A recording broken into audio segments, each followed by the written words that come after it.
C'est l'histoire d'une rencontre avec Frédéric Bosser que je connaissais déjà depuis 30 ans. On a fait une première collaboration sur un livre de François Avril. Je suis en admiration devant sa revue Les Arts dessinés, qui montre autant des designers que des photographes, que des auteurs de bande dessinée, des auteurs de dessins pour enfants. Il a un œil et une connaissance du dessin très raffinée. Et du coup, de déjeuner en déjeuner, de discussion en discussion, l'idée de la galerie a vu le jour et puis voilà le résultat. La revue, il y a un côté journalistique d'information et de partage, et je crois que la galerie, c'est exactement le même partage, c'est-à-dire que c'est avoir des gens qui vont s'intéresser en dessin, et ils vont dire tiens, ça fait des années que je rêve d'acheter un dessin de cette personne-là, ou de voir une exposition tout bêtement. La première expo, donc c'est Pat Andrea et Nicolas Debon.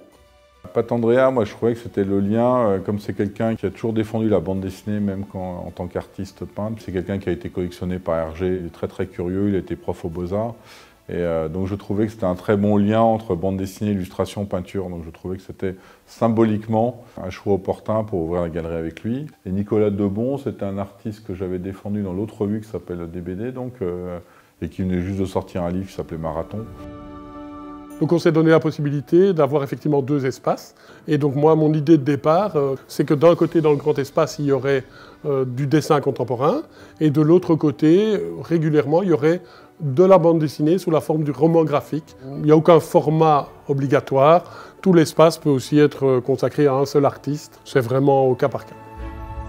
Faire la fin de la mise en place. Il y a déjà plein de gens qui passaient, qui étaient super contents de partager. On leur disait tiens, il y a ça, génial, lui, j'ai jamais vu son travail, lui, je découvre. Donc des gens qui sont venus déjà acheter des arts dessinés.